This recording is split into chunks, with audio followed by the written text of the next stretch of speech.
Emergency departments are the only place in healthcare where providers do not control the arrival rate of patients. Unlike a clinic or operating room, few, if any, emergency department patients have appointments.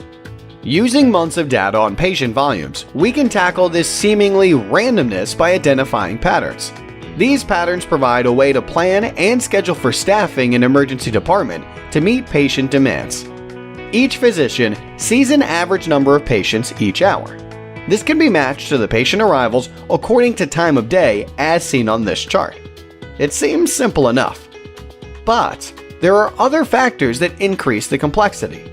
For example, physicians tend to see more patients during the first 2 hours of a shift than in the last 2 hours. Let's assume that 3 physicians are working and each averages 4 patients per hour.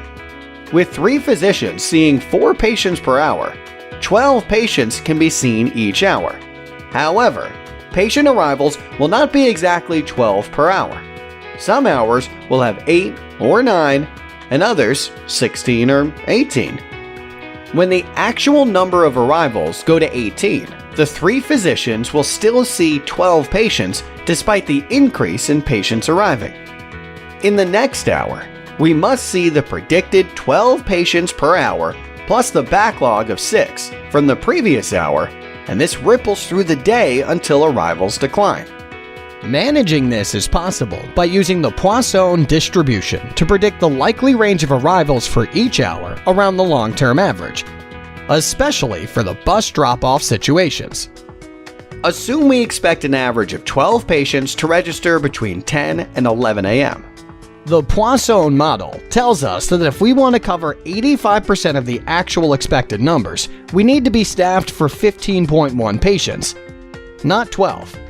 And if we want to increase that to 90%, we need to staff for 16.1 patients, not 12.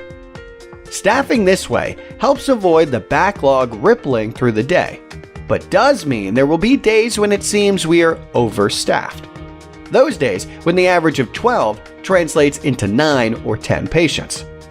Scheduling ourselves using the Poisson model has several benefits. We proactively prepare for the ebb and flow of patient arrivals and minimize physicians playing catch-up to patient demand.